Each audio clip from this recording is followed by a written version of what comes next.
International standards తో quality education అందిస్తుంది futuristic edu initiatives. ఇది వీళ్ళు ఫాస్ట్ అండ్ టు డెత్ చేస్తున్నారు కంటిన్యూస్, ఇంత 300-400 రోజుల నుంచి నిరాహార దీక్ష. దాన్ని కాంగ్రెస్ వాళ్ళు పాలిటిక్స్ ఆడి ఆపించేశారు ఎలక్షన్ ముందే. మీరు ఆపేసేయండి, మేము చూసుకుంటాం అది అని చెప్పి. ఏం జరగలేదు. కేరళ హైకోర్టు స్టే ఇస్తే మళ్ళీ ఇప్పుడు సుప్రీంకోర్టు దానికి స్టే ఇచ్చారు ఇప్పుడు వెళ్ళి. So it is back to square one again. వాళ్ళ ల్యాండ్ వాళ్ళ దగ్గర లేదు ఇప్పుడు, అంటే రైట్స్ లేదు వాళ్ళకి. తర్వాత చూద్దాం సుప్రీంకోర్టులో ఏం జరుగుతుందని.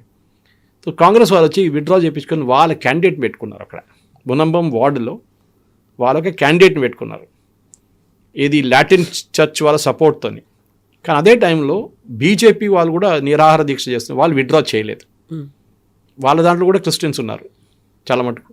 వాళ్ళు అన్నారు మాకు ఇప్పుడు సొల్యూషన్ వచ్చేదాకా మేము విత్డ్రా చేయమని చెప్పేసి వాళ్ళు కంటిన్యూ చేశారు.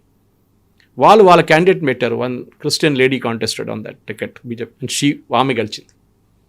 Against the powerful Latin church she won the seat. అక్కడ పాలిటిక్స్ మారిపోతుంది కేరళలో. ఇదే మీరు ట్రివాండ్రంలో చూశారు. ట్రివాండ్రంలో హిందూ కన్సాలిడేషన్ జరిగింది. దానికి చాలా కారణాలు ఉన్నాయి.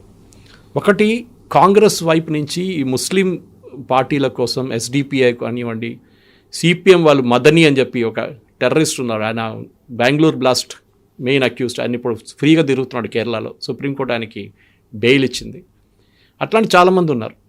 సో వీళ్ళేం చేస్తున్నారంటే కంప్లీట్ ముస్లిం ఓట్ బ్యాంక్కి ప్యాండర్ చేస్తున్నప్పుడు అక్కడ కేరళలో ఉన్న హిందువులు ఇప్పుడు దాకా స్ప్లిట్ అయి ఉన్నాయి. ఇక్కడ ఈ 43% మీరు డివైడ్ చేస్తే 16 వస్తుంది మ్యాక్సిమం. ఈసారి బీజేపీకి కొన్ని సీట్స్లో 20% దాకా ఓటు వచ్చింది. దానికన్నా ఎక్కువ రాదు unless Christians start voting for BJP.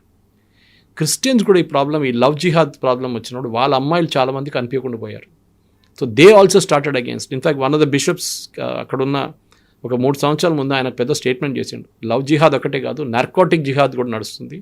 వీళ్ళు డ్రగ్స్లో డీల్ చేస్తున్నారు ఈ జిహాదీస్లు. మా అమ్మాయిలకి డ్రగ్స్ ఇచ్చి వాళ్ళని ఎంటైజ్ చేసుకుంటున్నారని చెప్పి అలిగేషన్స్ చేస్తే ఆయన మీద కేసు వేశారు CPM government, Pinarayi Vijayan government. అది కాకుండా శబరిమల ఇష్యూ వచ్చింది. శబరిమలలో ద్వారపాలక కొట్టేశారు. శబరిమలలో ఉన్న అవుటర్ క్లాడింగ్, విజయమాల్యాకి ఇచ్చిన 33 కిలోల బంగారు తాపడం పోయింది. అది గాయబ్. అది ఎక్కడ తీసుకెళ్ళి దాన్ని ఇప్పుడు డూప్లికేట్ పెట్టుకున్నారని చెప్పి ఎంక్వైరీ నడుస్తుంది అండర్ హైకోర్టు.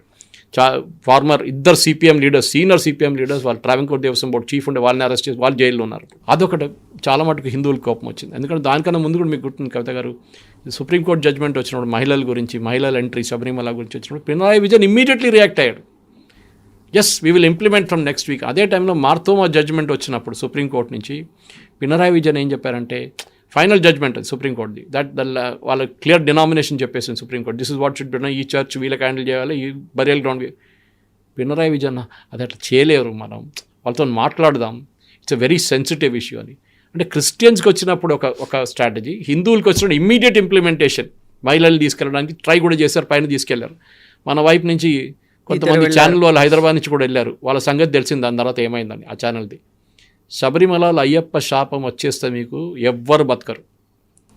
1950s విగ్రహాన్ని మొత్తం ఇరగొట్టారు అక్కడ కొందరు వచ్చి, టెంపుల్ని సన్నిధానం తగలబెట్టారు శబరిమలలో. మీకు గుర్తుంటుంది. That was a horrible incident. తెలిసింది 45 ఒక వారం తర్వాత 10 రోజుల తర్వాత తెలిసింది జరిగింది అనేది. ఆ టైంలో సీసీటీవీలు లేవు, ఏం లేవు. కానీ చేసిన వాళ్ళు ఎవరని తెలిసిపోయింది. అక్కడున్న టీ ఎస్టేట్, కాఫీ ఎస్టేట్ వాళ్ళు చేశారు పని. అది మీరు బిలీవ్ చేయరు, దాట్ 3 or 4 ఫ్యామిలీస్ చేసిన దానికి ఆ శాపం, వాళ్ళ ఫ్యామిలీ అందరూ కుక్క సాగు వచ్చారు. హారబుల్. ఈ హిందూ కన్సాలిడేషన్, హిందూ కోపం అనేది పినరాయి విజయన్ మీద మళ్ళీ వచ్చింది. That is why Palakkad very strong Hindu presence, Tamilian population mostly, Tamil Nadu నుంచి వాళ్ళందరూ చాలా సంవత్సరాల నుంచి, because it's the part of Tamil Nadu technically speaking. కానీ తర్వాత స్టేట్ రీఆర్గనైజేషన్లో అక్కడ కాసర్గోడ్ కానివ్వండి, ఇక్కడ కన్యాకుమారి తమిళనాడుకి ఇచ్చినప్పుడు Palakkad became a part of Kerala. ఈ ఎలక్షన్లో మేజర్గా ఏం జరిగిందంటే, ఒకటి హిందూ కన్సాలిడేషన్ ఇప్పుడు మాట్లాడింది, రెండవది క్రిస్టియన్ అవేకనింగ్. క్రిస్టియన్స్లో కూడా గ్రూప్స్ నేను చెప్పాను చూడండి, ఎక్స్ప్లెయిన్ చేశాను. వాళ్ళ నడిమిట్లో కూడా ఒక బ్రేకప్ వచ్చింది. మోదీ గారు రెగ్యులర్గా క్రిస్టియన్ లీడర్స్ని ఢిల్లీలో కలిసాం. మూడవది Rajeev Chandrasekhar's entry into Kerala BJP. దీంట్లో చాలా ఒక స్ట్రాంగ్ రీజన్ ఏంటంటే కవిత గారు, కేరళ బీజేపీ అనగానే ఇట్స్ అ ఫ్యాక్షన్ లెడ్. 4-5 గ్రూపులు ఉన్నారు అక్కడ. Shobha Surendran group, K Surendran group, V Muraleedharan group, Krishnadas group, ఇంకా అట్లాంటి 5-6 గ్రూపులు ఉన్నాయి అక్కడ. వీళ్ళు ఒక్కరికొకరు పడదు. కె సురేంద్రన్ ప్రెసిడెంట్గా ఉన్నారు recently, till Rajeev was appointed. ఆయన ఉన్న టైంలో శోభా సురేందర్ని లేనిపోయిన కాన్స్టిట్యున్సీకి పంపిస్తారు ఎలక్షన్ పోటీ చేయడానికి. ఒకసారి ఒక కాన్స్టిట్యున్సీలో పంపిస్తారు, నెక్స్ట్ టైం ఇంకో కాన్స్టిట్యున్సీలో పంపిస్తారు ఆమెను కావాలని చెప్పి. కానీ ఆమెకు ఒక కెపాసిటీ ఉంది, ఎక్కడ వెళ్ళినా కానీ ఓట్లు డబుల్ చేసుకుంటుంది. లాస్ట్ టైం బీజేపీకి 1,00,000 ఓట్లు వచ్చిందంటే ఆర్టికల్ అని చెప్పి దీనికన్నా ముందున్న దాంట్లో డబుల్ చేసుకుంది ఆమె, 2,00,000 చేసుకుంది అక్కడ. సో ఆమెని కానీ పైకి రానియలేదు వీళ్ళు. ఆమెనేమో మోదీ గారు వచ్చినప్పుడు మోదీ గారు మెన్షన్ చేసి స్టేజ్లో కూర్చోబెట్టారు, అది వీళ్ళకి కోపం వచ్చింది త్రిశూర్కి వచ్చినప్పుడు. ఇట్లాంటి చాలా పాలిటిక్స్ ఉన్నప్పుడు విసర్గచ్చి క్లాస్లో పార్టీ డిసైడ్ చేశారు ఎవ్వరు ఫ్యాక్షన్ లేని ఒక అపాయింట్ చేద్దామని చెప్పి రాజీవ్ చంద్రశేఖర్ని తీసుకొచ్చారు. Rajeev was not a BJP person, మీకు అందరూ తెలిసిందే, కర్ణాటక నుంచి, బట్ ఈజ్ మలయాళీ. కానీ BPL mobile company was his company. ఆయన ద కంపెనీ అమ్మేసిన తర్వాత డబ్బులు దాన్ని became a investor in different things. రాజీవ్ని తీసుకొచ్చినప్పుడు కూడా వీళ్ళందరూ వ్యతిరేకించారు. అక్కడున్న ఆయనకి ఏం ఎక్స్పీరియన్స్ ఉంది పాలిటిక్స్లో, ఏం తెలుసు. కానీ ఆయన ఒక కార్పొరేట్ కల్చర్ తీసుకొచ్చాడు పార్టీలో. ఏంటంటే ప్రొఫెషనల్గా వర్క్ చేయడము, సోషల్ మీడియా డివిజన్, వాళ్ళ వైపు నుంచి టెలివిజన్ డిబేట్స్కి ఎవరిని పంపించాలి మొత్తం ప్లాన్ అవుట్ చేశారు వాళ్ళు, చాలా బాగా చేశారు. దానికోసం మొన్న కూడా ఈ ఎలక్షన్ రిజల్ట్ వచ్చిన తర్వాత ఇమ్మీడియట్గా మోదీ గారు కూడా మలయాళంలో ట్వీట్ చేశారు, saying that BJP congratulation BJP కార్యకర్తలు ట్రివాండ్రం కలిసిన దానికని చెప్పేసి. There is reawakening. కానీ బీజేపీ మళ్ళీ నెక్స్ట్ ఎలక్షన్లో గవర్నమెంట్ ఫామ్ చేస్తారంటే నో వే. గవర్నమెంట్ వై బీజేపీకి 3 సీట్లు కూడా 3-4 సీట్ల కన్నా ఎక్కువ రాదు. That is the best performance వస్తే కూడా. That is also impossible next assembly ఎలక్షన్లో. ఇప్పుడు స్టార్ట్ అవుతుంది January 2026, లేకుంటే ఫిబ్రవరిలో ఉంటుంది ఎలక్షన్స్. సో దాంట్లో నియమం అయితే గెలవచ్చు డెఫినెట్గా. మేబీ త్రిశూర్లో 1-2 కాన్స్టిట్యున్సీలు గెలవచ్చు. కానీ majority is not possible because Congress మొత్తం వాళ్ళ వైపు నుంచున్న Kottayam, Pathanamthitta and Ernakulam very strong Catholic presence. Congress మొత్తం ఓట్లు తీసుకెళ్ళిపోయి ఈసారి కూడా లోకల్ బాడీ ఎలక్షన్స్ అదే జరిగింది. నార్దర్న్ కేరళలో Indian union Muslim league which is వీళ్ళ alliance, Congress alliance. Malappuram, Wayanad Rahul Gandhi, Priyanka Vadra constituency, అక్కడ ఎవరు నిలబడినా గెలుస్తారు వాళ్ళ వైపు నుంచి.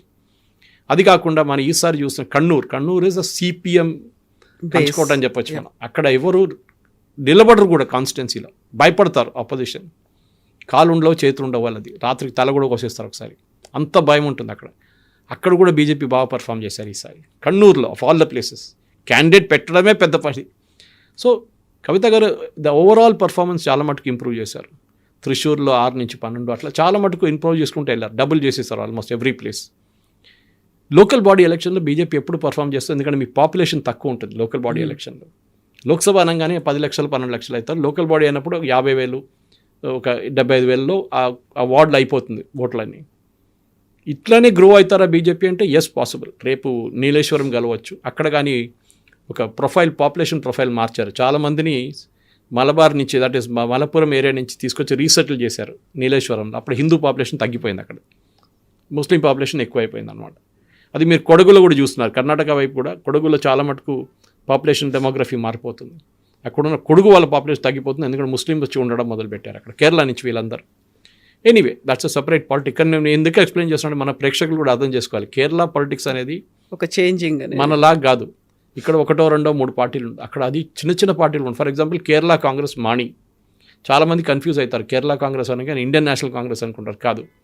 కేరళ కాంగ్రెస్ అనేది కేఎం మాణి అని చెప్పి ఒక సీనియర్ కాంగ్రెస్ లీడర్ ఉండే ఒక టైంలో ఆయన సెటప్ చేసిన party. They are affiliated to the చర్చ్తోని పనిచేస్తారు వాళ్ళు. చర్చ్ చెప్తారు ఈ క్యాండిడేట్ని పెట్టండి అంటే ఆ క్యాండిడేట్ని పెడతారు వాళ్ళు ఇప్పుడు దాకా కాంగ్రెస్ వాళ్ళతో టైఅప్లో ఉన్నారు, అంటే అలయన్స్లో ఉన్నారు మాణిగారు ఉన్నప్పటి నుంచి. కానీ మాణిగారు పోయిన తర్వాత వాళ్ళ కొడుకు హీ బికేమ్ వెరీ అంబిషియస్. ఆయన ఒక మినిస్టర్ కావాలంటే, రాజ్యసభ సీట్ కావాలంటే కాంగ్రెస్ వాళ్ళు పట్టించుకోలేదు. Jose K Mani is his name. So what he did, ఆయన సిపిఎం వైపు వెళ్ళిపోయాడు. కేరళలో 1/2 ఎమ్మెల్యే 1 ఎమ్మెల్యే పార్టీలు కూడా ఉన్నారు. అది తమాషా అనమాట. ఒక్క ఎమ్మెల్యే ఉంటే కూడా వాళ్ళు మాట్లాడుతున్న తీర్పు చూస్తే మీకు సర్ప్రైజ్ అయిపోతారు. ఏదో 15 ఎమ్మెల్యేలు ఉన్నట్లు మాట్లాడతారు వాళ్ళు. ఒక్క ఎమ్మెల్యే ఉంటారు అక్కడ. ఆర్జేడీ అంత పవర్ఫుల్గా ఉంటారు, అంత పవర్ఫుల్గా మాట్లాడతారు. అక్కడ ఆర్జేడీ ఉంది, మీకు తెలుసా. అక్కడ జేడీయూ ఉంది అక్కడ కేరళలో. వాళ్ళకు ఒక పంచాయతీ ఎలక్షన్ కూడా ఆన్ దర్ ఓన్ వన్ గెలవలేరు వాళ్ళు. సిపిఎంఓ వీళ్ళ కాంగ్రెస్ సపోర్ట్తో గెలుస్తారు వాళ్ళు, ఏ అలయన్స్లో ఉంటారు దాన్ని. కేరళ 2 అలయన్సెస్ ఉన్నాయి, ఒకటి ఎల్డిఎఫ్, సిపిఎం, సిపిఐ, వీళ్ళది ఆర్ఎస్పి, అండ్ దెన్ అఫ్కోర్స్ వీళ్ళు కేరళ కాంగ్రెస్ మాని. అటువైపు UDF, Congress, IUML, Indian union Muslim league అని చెప్పింది అండి. అది కాకుండా చిన్న కొన్ని పార్టీస్ ఉన్నాయి వాళ్ళ దగ్గర కూడా. వీళ్ళిద్దరే ఎప్పుడు కేరళలో పొలిటిక్స్లో స్టార్టింగ్ నుంచే వీళ్ళు ఒకసారి గెలిస్తే వాళ్ళు ఒకసారి గెలుస్తారు.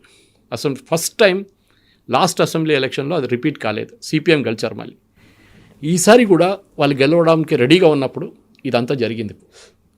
ఇప్పుడు సిపిఎం భయం ఉంది. సిపిఎం ఒకటి పినరాయి విజయన్ వ్యతిరేకంగా ఉన్న అరెగెన్స్, రెండోది ఆయన మీద ఉన్న గోల్డ్ స్మగ్లింగ్ కేసు ఒకటి, ఆయన కూతురు లంచం తీసుకుందని చెప్పి ఆమె మీద ఒక ఆరోపణ కేసు నడుస్తుంది. అది కాకుండా వాళ్ళ క్యాబినెట్లో ఉన్న చాలామంది మినిస్టర్స్ మీద కూడా అలిగేషన్స్ ఉంది, కరప్షన్ అలిగేషన్స్. సో ఇది ఒక పెద్ద ప్రాబ్లం అయిపోయింది సిపిఎంకి. సిపిఐ ఏమో అసలు వాళ్ళకి ఆన్ దర్ ఓన్, వాళ్ళు కూడా చిన్న పార్టీ వాళ్ళు ఎక్కువ గెలవలేదు, కానీ వాళ్ళు మాట్లాడుతూ తీరు చూస్తే అబ్బాబా ఏదో నేషనల్ లెవెల్ పార్టీ లాగా మాట్లాడతారు వాళ్ళేమో ఉన్న సీట్లు కూడా ఓడిపోతున్నారు. సిపిఎం ఏమైనా ప్రోగ్రెసివ్గా చేద్దామంటే, for example new education policy adopt చేద్దామని డిసిషన్ తీసుకున్నారు కేరళ గవర్నమెంట్, దాన్ని వ్యతిరేకించారు. దాంతో ఏమైపోయింది, రావాల్సిన ఫండ్స్ అన్నీ పోయినాయి సెంట్రల్ గవర్నమెంట్ దగ్గర నుంచి. సర్వశిక్ష అభియాన్ కానివ్వండి, మిగతా దానికి పిఎం శ్రీ ప్రాజెక్ట్ కింద రావాల్సిన ఫండ్స్ అంతా పోయింది. ఇప్పుడు ఎందుకు సిపిఐ వ్యతిరేకించారని చెప్పి మన పార్లమెంట్లో కూడా ధర్మేంద్ర ప్రధాన్ గారు చాలా బాగా చెప్పారు. జాన్ బ్రిటాస్ ఒక క్వశ్చన్ అడిగిన దానికి. సో కేరళ పాలిటిక్స్ అనేది మన దగ్గర ఉన్న స్ట్రైట్ ఫార్వర్డ్ పాలిటిక్స్ కాదు. ఇక్కడ రిలీజియన్, ఇక్కడ క్యాస్ట్ అండ్ అఫ్కోర్స్ వాళ్ళ హిందూ ఓట్స్, ఈ మూడు ఉంటాయి. హిందువులు అక్కడ యునైటెడ్గా ఓట్ చేయరు, ఇప్పుడు స్ప్లిట్ అవుతారు 3 ముక్కలుగా. అంటే 43-44 ఉంటే 1/3 BJP, 1/3 Congress, 1/3 CPM. CPM problem ఏమవుతుందంటే కవిత గారు, ఇప్పుడు వాళ్ళ మన నెక్స్ట్ స్లైడ్కి వచ్చిన అదే ప్రాబ్లం. నెక్స్ట్ జనరేషన్ లీడర్స్ రావట్లేదు. వీళ్ళది లీడర్షిప్ స్కూల్ లెవెల్ నుంచి బిల్డ్ అవుతుంది. పినరాయి విజయన్, గోవిందన్ మాస్టర్ వీళ్ళందరూ కాలేజ్ లెవెల్ నుంచి, ఎస్ఎఫ్ఐ నుంచి వచ్చారు వీళ్ళందరూ. అట్లానే గ్రో అవుతారు పార్టీలో. సో కాడర్ బేస్ పార్టీ అంటాం చూడండి, ఇదే కాడర్ బేస్ పార్టీ. కానీ ప్రాబ్లం ఏంటంటే లాస్ట్ ఒక 10-15 సంవత్సరాల్లో కేరళలో ఉన్న అబ్బాయిలు అమ్మాయిలు కేరళ నుంచి బయటికి వెళ్ళిపోతున్నారు. మీరు చెప్పొచ్చు, మీరు కూడా నేను కూడా ఉన్నా అంటే నేను ఎప్పుడో వచ్చాను హైదరాబాద్కి, 65లో వచ్చాను నేను. కానీ మా ఫాదర్ ఇక్కడ పోస్టింగ్ అయినప్పుడు రైల్వేలో. అది కాకుండా ఇక్కడున్న కేరళలో ఉన్న ఆపర్చునిటీస్ అస్సలు లేవు, జాబ్స్ లేవు, కంపెనీలు లేవు. వెస్ట్ బెంగాల్ వర్షన్ 2 కేరళ, ఉద్యోగాలు అస్సలు లేవు. ఏ కంపెనీ వచ్చినా కానీ వాని అక్కడి నుంచి ఎట్లా తరిమి కొట్టాలని చూస్తారు. ఫస్ట్ రోజే జెండా పెట్టేస్తారు కమ్యూనిస్ట్ వాళ్ళు వచ్చి, లేకుంటే కాంగ్రెస్ వాళ్ళు పెడతారు. వీళ్ళిద్దరు ఒకటే, మన కమ్యూనిస్ట్ వాళ్ళు ఒక్కడే తిట్టక్కర్లేదు, కాంగ్రెస్ వాళ్ళు కూడా అదే పని చేశారు. మీరు బిలీవ్ చేయరు, I don't know how many people here know something called చెమట తోడలాలి in Kerala. Head load workers అంటారు వాళ్ళు. ప్రతి విలేజ్లో ఒక హెడ్ లోడ్ వర్కర్స్ ఉంటారు, 10 మంది యూనియన్ వాళ్ళు. రెడ్ కలర్ టర్బన్ కట్టుకొని బ్లూ షర్ట్ వేసుకొని ఉంటారు అక్కడ. అది either AITUC or INTUC or CITU, వీళ్ళ అఫిలియేషన్లో ఉంటారు వాళ్ళు. మీరు మీ ఇంటికి ఫర్ ఎగ్జాంపుల్ ఒక సోఫా సెట్ కొనుక్కొచ్చారు, దాని విలువ ఒక 45,000 50,000 పెట్టుకుందాం. మీరు ఇంటికి తీసుకొచ్చిన తర్వాత మీరు దాన్ని అన్లోడ్ చేయాలంటే మీరే అన్లోడ్ చేయాలి.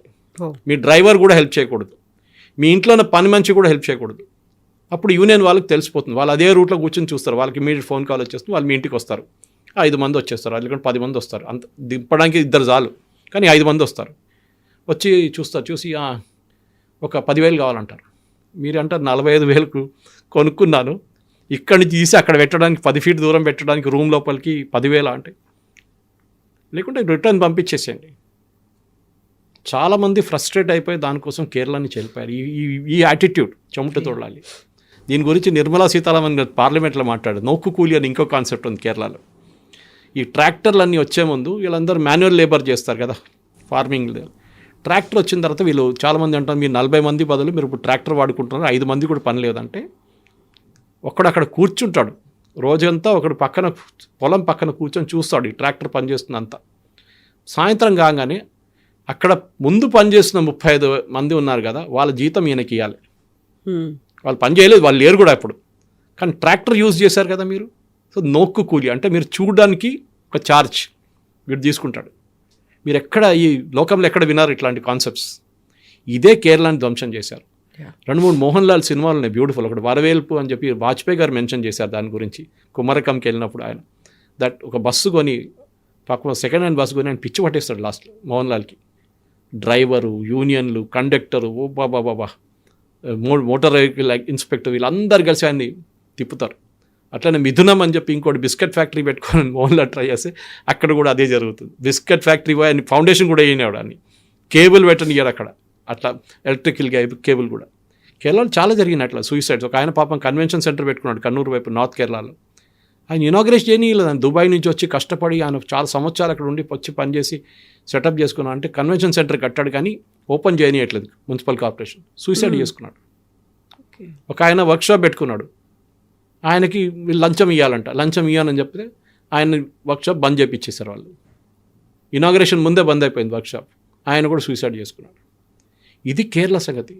ఇప్పుడు తిరువనంతపురంలో ఒక ఐపీఎస్ ఆఫీసర్, డీజీపీ, ఒక శ్రీలేఖ అనే ఆవిడ, తను అంత పెద్ద పొజిషన్లో ఉండి ఒక కార్పొరేటర్గా కంటెస్ట్ చేశారు. Is she going to become first mayor తిరువనంతపురంలో? She the first IPS officer from Kerala, lady IPS officer. చాలా ethically correct lady. And BJP join చేసినప్పుడు ఆమె మీద పర్సనల్ అటాక్లు మొదలైనాయి. ఇన్ఫాక్ట్ ఎస్టర్డే ప్రెస్ కాన్ఫరెన్స్లో కూడా ఆమె చెప్పింది మలయాళం ఛానల్స్లో, నా మీద చాలా ఆరోపణలు చేశారు, లేనిపోయిన పాత ఆరోపణలు అన్నీ నా మీద మళ్ళీ మొదలు పెట్టారు, నేను పోటీ చేశాను, గెలిచాను, మేయర్గా అపాయింట్ అవుతారో లేదని నాకు తెలియదు. సో ఇది ప్రాబ్లమ్ ఇస్, వీళ్ళు ఎవరైనా బీజేపీ కాంగ్రెస్ గెలిస్తే ప్రాబ్లం లేదు సిపిఎంకి, బీజేపీ గెలవకూడదు. ఇన్ఫ్యాక్ట్ వినయ్ విశ్వం ఇప్పుడున్న secretary of CPI, national secretary CPI ఏమంటున్నారు, మేము కాంగ్రెస్ గెలిచింది మాకు ఇష్యూ కాదు, బీజేపీ గెలిచింది చూడండి, it is a big worrying factor for us. Sreelekha's win is also like that. ఎందుకంటే ఈసారి బీజేపీ వైపు నుంచి చాలామంది మహిళలు గెలిచారు, చాలామంది. ఎందుకంటే ఒకటైతే రిజర్వేషన్ సిస్టమ్ ఉంది అక్కడ, మహిళలకి 33, అది కాకుండా వాళ్ళు నామినేట్ కూడా చాలా బాగా చేశారు. మంచి ఒక డెలివరీ ఉమెన్ ఉండే, ఈ స్విగ్గీ డెలివరీ చేస్తుంది, ఆమె కూడా పోటీ చేసింది ఎలక్షన్ బీజేపీ వైపు నుంచి. సో అట్లాంటి ఎడ్యుకేటెడ్ పీపుల్ అక్కడ ఉన్నారు. కానీ వాళ్ళకి ఏంటంటే కవిత గారు నేను చెప్పినట్లు ఆపర్చునిటీస్ లేవు అక్కడ. ఇప్పుడు ట్రివాండ్రం డెవలప్ చేయడానికి ఇప్పుడు మోదీ గారు ఏమన్నారంటే, నేను డెవలప్ చేసి చూపిస్తాను మీకు, less like Suresh Gopi is doing in Thrissur, my home town. కొత్త రైల్వే స్టేషన్ కడుతున్నారు, అది రీమోడల్ చేస్తున్నారు, సిటీలో చాలా మటుకు మార్పులు తీసుకొస్తున్నారు. కానీ దాని అన్నిటికీ వీళ్ళు పొలలు పెడతారు సిపిఎం వాళ్ళు, లేకుంటే కాంగ్రెస్ వాళ్ళు, ఎవరు ఉంటారు వాళ్ళు. ఇప్పుడు మున్సిపాలిటీ సిపిఎం దగ్గర ఉంది, ఇప్పుడు ఈసారి కాంగ్రెస్ గెలిచారు. They will do something, they will definitely make Modi's life miserable. కానీ మోదీ గారు చెప్పారు, మేము డెవలప్మెంట్ చేసి చూపిస్తాం మీకు. ఒక ట్రివాండ్రం మున్సిపల్ కార్పొరేషన్ మా దగ్గర ఉంది కదా, వీ విల్ డూ. అక్కడ దీనికన్నా ముందు ఒక మేయర్ ఉండే, ఆర్యా రాజేంద్రన్ అని చెప్పి, ఇప్పుడు ఆమె ఎప్పుడే మేయర్, ఆమె she'll now have to resign now CPM వైపు నుంచి. ఆమె అరెగెన్స్తోనే ఓడిపోయారు సిపిఎం కూడా తప్పట్లేదు. ఆమె అరెగెన్స్ అంటే ఆమె sees youngest mayor in the world by the way, 26 సంవత్సరాలు అంతే. పెద్ద స్టోరీ ఉండే ఆమె ఎలక్ట్ అయినప్పుడు 5 సంవత్సరాల ముందు. కానీ ఇప్పుడు ఏం జరిగింది, ఆమె అరెగెన్స్, ఒక బస్సు ఒకరోజు మున్సిపల్ కేఎస్ఆర్టీసీ బస్సు ఆమె కార్ని ఓవర్టేక్ అని చెప్పింది, ఆమె ఆపి బస్ డ్రైవర్ని కొట్టారు, షీ అండ్ హర్ హస్బెండ్. ఆ రోజు డిసైడ్ చేసుకున్నారు కేరళ ప్రజలు, ఎస్పెషల్లీ ట్రివాండ్రం వాళ్ళు, వీళ్ళని ఎప్పుడు కలిపేయకూడదు, వీళ్ళ అహంకారం అని చూడండి, అది కిందకి దింపాలని చెప్పి ఈసారి కావాలని చెప్పి సిపిఎం 40 సంవత్సరాల తర్వాత ఫస్ట్ టైం కాంగ్రెస్ కూడా గెలవలేదు అక్కడ, ఫస్ట్ టైం 40 సంవత్సరాల తర్వాత బీజేపీ గెలిచింది అక్కడ. అంటే సిపిఎంని అక్కడ నుంచి కిందకి దింపారు వీళ్ళు. అంటే ఆ ప్రజలకి, ట్రివాండ్రం ప్రజలు చూపించిన అదే ఏం చెప్తారు, ఒక డిసిషన్ ఉంటే ఇంకా కేరళలో ఉన్న మిగతా టౌన్స్ కూడా బాగుపడతారు. Unfortunately Thrissur, despite Suresh Gopi being MP, అక్కడ బీజేపీ గెలవలేదు. అక్కడ సీట్లు ఇంక్రీజ్ చేసుకున్నారు, కార్పొరేషన్లో వార్డులు ఇంక్రీజ్ చేసుకున్నారు, 12 అయింది ఇప్పుడు, కానీ గెలవలేదు. అక్కడ మెజారిటీ రాలేదు, వాళ్ళకి రాదు కూడా. ఎందుకంటే అక్కడ చాలా మటుకు it's CPI strong hold, not CPM. అది కాకుండా చర్చ్ ఇన్ఫ్లుయెన్స్ చాలా ఉంది. సో ఈ మణిపూర్ ఇన్సిడెంట్ తర్వాత, ఛత్తీస్గఢ్లో జరిగిన ఇన్సిడెంట్ తర్వాత చాలా మటుకు చర్చ్లో ఉన్న కొన్ని బిషప్స్ అంతా ఓపెన్గా కాంగ్రెస్ని సపోర్ట్ చేశారు దాంట్లో. సో కేరళ అనేది ఇట్స్ అ కాల్డ్రమ్ ఆఫ్ పాలిటిక్స్ అంటారు. ఇది అంత ఈజీ కాదు డెసిఫర్ చేయడానికి. ఎన్ని రిలీజియస్ గ్రూప్స్ ఉన్నాయో, ఎన్ని పొలిటికల్ గ్రూప్స్ ఉన్నాయో, ఎన్ని మైనారిటీ గ్రూప్స్ ఉన్నాయో, అదంతా చూడాల్సింది. అండ్ ఒక నార్మల్ స్టేట్ లాగా కాదు కేరళ ఎలక్షన్ పర్ఫామ్ చేసేది. ఒకసారి లోక్సభకి ఒక రిజల్ట్ వస్తుంది, ఒకసారి అసెంబ్లీకి ఇంకో రిజల్ట్ వస్తుంది, ఇప్పుడు కార్పొరేషన్ రిజల్ట్ ఇంకోటి వచ్చింది. Yes sir. సో నెక్స్ట్ 2026లో ఏం జరుగుతోంది అనేది మనం వెయిట్ చేయాల్సిందే. Thank you so much sir. Thank you.